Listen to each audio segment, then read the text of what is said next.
നേപ്പാളിന് ഇടക്കാല സർക്കാർ അധികാരത്തിലേറി പ്രധാനമന്ത്രി നരേന്ദ്രമോദി നേപ്പാളിന് എല്ലാ പിന്തുണയും അറിയിച്ചുകൊണ്ട് രംഗത്തെത്തുകയാണ്. നേപ്പാളിലെ സ്ഥിതിഗതികൾ തുടരും, പഴയ അവസ്ഥയിലേക്ക് നേപ്പാൾ മാറണം എന്നൊക്കെയാണ് നരേന്ദ്രമോദി പറയുന്നത്. നേപ്പാളിലെ ഒരു രാഷ്ട്രീയ അന്തരീക്ഷം അത് ഏത് തരത്തിലായിരിക്കും ഇനി മുന്നോട്ട് പോവുക? വലിയ രീതിയിലൊരു പ്രചരണം ഉണ്ടായിരുന്നു. കാര്യം നേപ്പാൾ ഇന്ത്യക്ക് സമാനമായി മാറണം, അല്ലെങ്കിൽ ഇന്ത്യ നേപ്പാളിനെ ദത്തെടുക്കണം എന്നൊക്കെ പറഞ്ഞ് വലിയ രീതിയിലുള്ള സോഷ്യൽ മീഡിയ ക്യാമ്പയിനൊക്കെ വന്നിരുന്നു.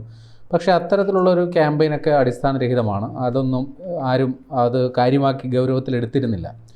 ഇന്ത്യ ഒരിക്കലും നേപ്പാളിനെ ഇന്ത്യക്കൊപ്പം കൂട്ടണമെന്ന് ആഗ്രഹിച്ചിരുന്നില്ല, അല്ലെങ്കിൽ അത് പ്രായോഗികമല്ല നിലപാട് അത്തരത്തിലെടുക്കുന്നതും ശരിയുമല്ല. അപ്പോൾ ഇവിടെ നിലവിൽ അവിടെ പുതിയ പ്രധാനമന്ത്രി, ഇടക്കാല സർക്കാരിൻ്റെ പ്രധാനമന്ത്രിയായിട്ട് സുശീല കർക്കി, അവരുടെ വനിതാ ചീഫ് ജസ്റ്റിസ് ആയിരുന്നു, ഇപ്പോൾ അവരുടെ ആദ്യ വനിതാ പ്രധാനമന്ത്രിയായിട്ട് മാറുന്നു. ഈ സുശീല കർക്കിയെ അഭിനന്ദിച്ചുകൊണ്ട്, ആശംസകൾ അറിയിച്ചുകൊണ്ട് പ്രധാനമന്ത്രി നരേന്ദ്രമോദി അദ്ദേഹത്തിൻ്റെ സോഷ്യൽ മീഡിയ പ്ലാറ്റ്ഫോമിൽ എക്സിൽ അദ്ദേഹം ഒരു ആശംസാ സന്ദേശം പങ്കുവച്ചിരുന്നു. സ്വാഭാവികമായിട്ടും പുതിയ പ്രധാനമന്ത്രിക്ക് ഭാവുകങ്ങൾ നേരുന്നു എന്നുള്ളതിനോടൊപ്പം അദ്ദേഹം പറഞ്ഞ വാചകങ്ങൾ ഇങ്ങനെയാണ്: നേപ്പാളിൻ്റെ സമാധാനത്തിനും വികസനത്തിനും അഭിവൃദ്ധിക്കും നേപ്പാൾ ജനതയ്ക്കോടൊപ്പം ഇന്ത്യ എന്നും ഉണ്ടാകും എന്നുള്ള ഒരു വാഗ്ദാനം പോലെയാണ് പ്രധാനമന്ത്രി നരേന്ദ്രമോദി പറയുന്നത്. അതായത് നേപ്പാളിനെ പുതിയ വികസന കാഴ്ചപ്പാടിലൂടെ കാണുന്നതിനും അവിടെ സമാധാനം ഉറപ്പുവരുത്തുന്നതിനും ഇന്ത്യക്ക് ചെയ്യാവുന്നത് എന്തൊക്കെയാണോ അത് ചെയ്തു കൊടുക്കും എന്നുള്ളൊരു വാഗ്ദാനമാണ് പ്രധാനമന്ത്രി നരേന്ദ്രമോദി പറയുന്നത്. ഇന്ത്യയുടെ വിദേശകാര്യമന്ത്രിയും സമാനമായ ഒരു ആശംസയാണ് പങ്കുവച്ചിരിക്കുന്നത്. അടുത്ത അയൽവാസി എന്ന നിലയിൽ, ജനാധിപത്യപരമായും വികസനപരമായും ദീർഘകാല പങ്കാളി എന്ന നിലയിലും നേപ്പാളിനൊപ്പം നിന്ന് പ്രവർത്തിക്കും. രണ്ട് രാജ്യത്തിലെയും ജനങ്ങളുടെയും ജീവിതത്തിൻ്റെ വികസനത്തിനും വേണ്ടി സാധ്യമായതെല്ലാം ഒരുമിച്ച് ചെയ്യാം എന്നാണ് വിദേശകാര്യ മന്ത്രാലയം ഈ പുതിയ ഇടക്കാല സർക്കാർ അധികാരത്തിലെത്തിയപ്പോൾ സന്ദേശത്തിൽ പറയുന്നത്. നമ്മൾ ബംഗ്ലാദേശിലെ സമാനമായൊരു സാഹചര്യം ഉണ്ടായിരുന്നല്ലോ. അവിടെ ഷെയ്ഖ് ഹസീനയുടെ ഭരണകൂടത്തെ അട്ടിമറിച്ച്, അതും ഇവിടെ യുവജന പ്രക്ഷോഭമാണ് നടന്നത്. അവിടെ മുഹമ്മദ് യൂനിസിൻ്റെ നേതൃത്വത്തിൽ താൽക്കാലിക മന്ത്രിസഭ അധികാരമേറ്റപ്പോൾ അവരും ഒരു സമയബന്ധിതമായി ഇലക്ഷൻ പ്രഖ്യാപിച്ചിരുന്നു. പുതിയ തെരഞ്ഞെടുപ്പ് നടത്തി ജനാധിപത്യപരമായി ഭരണം കൈമാറും എന്നുള്ള ഒരു പ്രഖ്യാപനം മുഹമ്മദ് യൂനിസിൻ്റെ ഭരണകൂടം അന്ന് നടത്തിയിരുന്നു. പക്ഷേ പിന്നീട് ആ വാക്ക് പാലിക്കാൻ മുഹമ്മദ് യൂനിസിന് പറ്റിയില്ല. വലിയ തരത്തിലുള്ള അന്താരാഷ്ട്ര സമ്മർദ്ദങ്ങളൊക്കെ ഉണ്ടായതിനെ തുടർന്നാണ് പിന്നീട് തെരഞ്ഞെടുപ്പ് പ്രഖ്യാപിച്ചത്. സമാനമായതാണ് ഇപ്പോഴും നേപ്പാളിലെ സ്ഥിതി. അവിടെ ഈ ഇടക്കാല സർക്കാർ അധികാരമേറ്റപ്പോൾ പ്രധാനമന്ത്രി സുശീല കിർക്കി അവർ അടുത്ത 2026 മാർച്ച് 5 പൊതു തെരഞ്ഞെടുപ്പ് നടത്തുമെന്നാണ് പ്രഖ്യാപനം നടത്തിയിരിക്കുന്നത്. അന്ന് കൃത്യമായ ആ സമയനിഷ്ഠ പാലിക്കാൻ നേപ്പാളിന് സാധിക്കുമോ ഇല്ലയോ, മറ്റൊരു തരത്തിലുള്ളൊരു അധികാര തർക്കത്തിലേക്ക് നേപ്പാൾ മാറുമോ എന്നുള്ളതൊക്കെ നമുക്ക് കാത്തിരുന്ന് കാണേണ്ടതാണ്. ഏതായാലും അവിടെ 3 ദിവസം നീണ്ടുനിന്ന കലാപം ഏതാണ്ട് ശമിച്ച മട്ടാണ്. ഇപ്പോൾ കാര്യമായ അക്രമ സംഭവങ്ങളോ മറ്റോ നേപ്പാളിൽ നിന്ന് റിപ്പോർട്ട് ചെയ്യപ്പെട്ടിട്ടില്ല. ഇതുവരെ ഈ കലാപവുമായി ബന്ധപ്പെട്ട 51 പേരുടെ മരണമാണ് ഔദ്യോഗികമായിട്ട് സ്ഥിരീകരിച്ചിട്ടുള്ളത്. ഇനി മരണസംഖ്യ കൂടാൻ സാധ്യതയുണ്ട്. കാരണം പരിക്കുകളേറ്റ് പലരും ഇപ്പോഴും ആശുപത്രികളിൽ കഴിയുന്നുണ്ട്. നൂറുകണക്കിന് പേർക്ക് ഈ കലാപത്തിൽ പരിക്കേറ്റിട്ടുണ്ട്. നിരവധിയായ സർക്കാർ മന്ദിരങ്ങൾ, മന്ത്രിമന്ദിരങ്ങൾ അടക്കം തകർക്കപ്പെട്ടിട്ടുണ്ട്. പാർലമെൻറ്റിന് തീവച്ച ചരിത്രം വരെ ഈ ജെൻസി പ്രക്ഷോഭം ഇതുമായി ബന്ധപ്പെട്ടുണ്ടായിട്ടുണ്ട്. വളരെ കൗതുകകരമായിരുന്നു നേപ്പാളിൻ്റെ അവസ്ഥ. കാരണം ഏതാണ്ട് 30 വയസ്സിൽ താഴെയുള്ള ചെറുപ്പക്കാർ, അവരാണ് ഈ രാജ്യത്തിൻ്റെ ഭരണം തന്നെ അട്ടിമറിക്കുന്ന തരത്തിലുള്ള വലിയ പ്രക്ഷോഭം നടത്തിയത്. സ്കൂളുകളിലും കോളേജുകളിലും പഠിക്കുന്ന വിദ്യാർത്ഥികൾ അവരുടെ യൂണിഫോമൊക്കെ ധരിച്ചുകൊണ്ടാണ് പ്രക്ഷോഭത്തിൽ പങ്കെടുത്തത് എന്നുള്ളതും ശ്രദ്ധേയമാണ്. ഇതിന് കാരണമുണ്ട്. കാരണം വലിയ രീതിയിലുള്ളൊരു അസ്വസ്ഥത നേപ്പാൾ സമൂഹത്തിൽ ഉണ്ടായിരുന്നു. കാരണം വലിയ രീതിയിലുള്ള തൊഴിലില്ലായ്മ, പട്ടിണി, ദാരിദ്ര്യം, അസമത്വം, ഇത്തരം കാര്യങ്ങളിൽ വലിയ രീതിയിലുള്ളൊരു പ്രതിഷേധം ഭരണകൂടത്തിനെതിരെ ഉള്ളപ്പോൾ തന്നെയാണ് ഭരണകൂടം 26 സോഷ്യൽ മീഡിയ പ്ലാറ്റ്ഫോമുകളെ ഒന്നിച്ചങ്ങ് നിരോധിച്ചത്.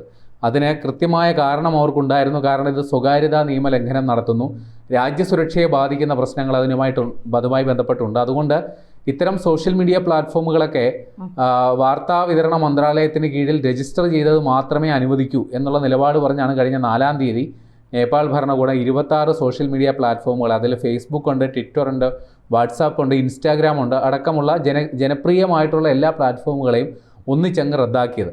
അപ്പോൾ സ്വാഭാവികമായിട്ടും യുവതി യുവാക്കളുടെ ഇടയിൽ വലിയ രീതിയിലുള്ളൊരു പ്രതിഷേധമുണ്ടായി.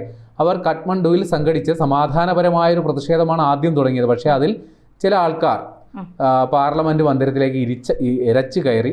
അവരെ തടയാനായിട്ട് പോലീസ് ശ്രമിച്ചു, വെടിവെപ്പുണ്ടായി, 19 പേർ അവിടെ കൊല്ലപ്പെട്ടു.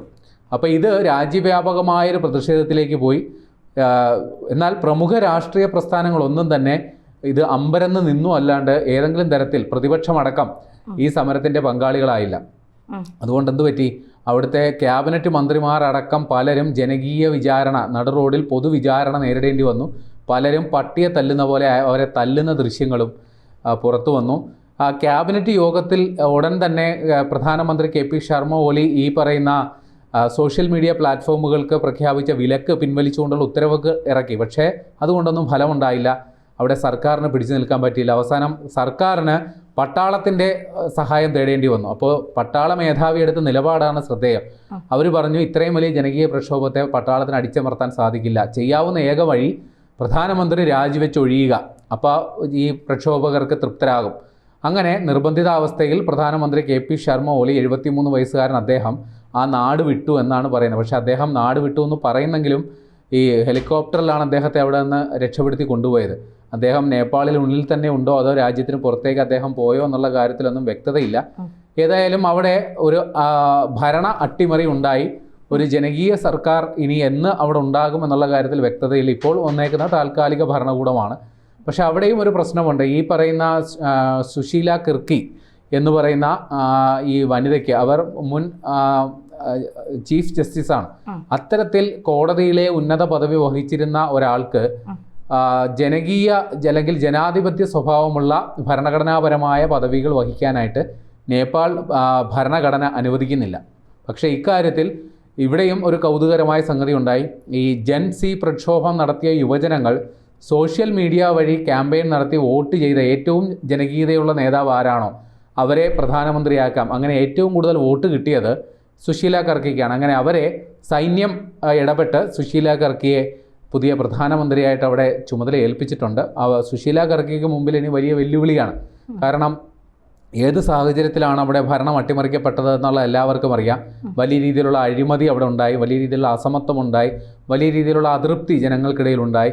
അപ്പോൾ ഇതെല്ലാം പരിഹരിച്ച് ജനങ്ങളെ വിശ്വാസത്തിലെടുത്ത് ആ രാജ്യത്തെ മുന്നോട്ട് കൊണ്ടുപോകുക എന്ന് പറയുന്ന ഭാരിച്ച ഉത്തരവാദിത്തമാണ് സുശീല കർക്കിക്കുള്ളത്. അതോടൊപ്പം തന്നെ ഇടക്കാല സർക്കാർ കുറച്ച് കാലാവധിയേ ഉള്ളൂ. അടുത്ത മാർച്ചിൽ സമയബന്ധിതമായി തെരഞ്ഞെടുപ്പ് നടപടികൾ പൂർത്തിയാക്കി ജനാധിപത്യപരമായി തന്നെ ഈ ഭരണം കൈമാറേണ്ട ചുമതല കൂടി അവർക്കുണ്ട്.